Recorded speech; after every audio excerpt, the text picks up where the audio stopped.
ഇതൊരു A4 size paper ഷീറ്റാണ്, നൈസായിട്ടുള്ളൊരു ഷീറ്റാണ്. അത് just നമ്മളൊന്ന് ഒരു കുറച്ച് പോർഷൻ, ഒരു 1/3 അങ്ങനെ ഒരു പോർഷനിൽ നമ്മൾ മടക്കി കട്ട് ചെയ്ത് എടുക്കണം. അപ്പോൾ നമ്മൾ അതിന് മടക്കിയത് വെച്ചിട്ട് അതിനൊന്ന് കട്ട് ചെയ്തെടുക്കുക. കട്ട് ചെയ്തിട്ട് ഇങ്ങനൊരു പോർഷൻ കിട്ടും. പിന്നെ നമ്മൾ ജസ്റ്റ് ഒന്ന് രണ്ടായിട്ട് മടക്കുക, രണ്ടറ്റവും തമ്മിലൊന്ന് കൂട്ടി വെച്ച് ഒന്ന് രണ്ടായിട്ട് മടക്കിയിട്ട് ഇതേപോലെ ആവും. ഇനി നമ്മളത് ഒന്നും കൂടി മടക്കുകയാണ്. നമുക്ക് 4ആയിട്ട് വേണം ഇത് മടക്കാനായിട്ട്. അപ്പോൾ 4ആയിട്ട് മടക്കുകയാണ്. ഓക്കെ, ഇത് ഇങ്ങനെ ഇരിക്കും. ഓക്കെ, നമുക്ക് ഇവിടെ ബട്ടർഫ്ലൈ വരയ്ക്കാം. പെൻസിലോ പേനോ എന്ത് വെച്ച് കഴിഞ്ഞാൽ നിങ്ങൾക്കുള്ള രീതിയിൽ ഒരു പകുതി പോർഷൻ മതി. കാരണം കട്ട് ചെയ്യുമ്പോൾ 2 സൈഡ് കിട്ടുമല്ലോ. നമുക്ക് കട്ട് ചെയ്തെടുക്കാം.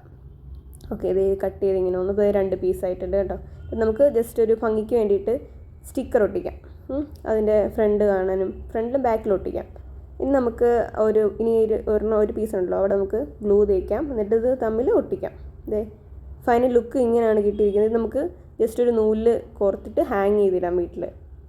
ഞാൻ നൂലിൽ കൊരുത്തി 2 സൈഡിലും അതിൻ്റെ ആ ഗ്ലിറ്റർ ഒട്ടിച്ചിട്ട് ഹാങ് ചെയ്തിട്ടേക്കാണ്. അപ്പോൾ ഇത് റൊട്ടേറ്റ് ചെയ്യുമ്പോൾ അതിനനുസരിച്ച് ഇതിങ്ങനെ ഭംഗിയായിരിക്കും ഏത് സൈഡിൽ നിന്ന് കാണാനും. അപ്പോൾ ഇതുപോലെ എല്ലാവരും ചെയ്ത് നോക്കുക. ഇഷ്ടപ്പെടുമെങ്കിൽ ലൈക്ക് ചെയ്യുക, ഷെയർ ചെയ്യുക, സബ്സ്ക്രൈബ് ചെയ്യുക. Okay, by.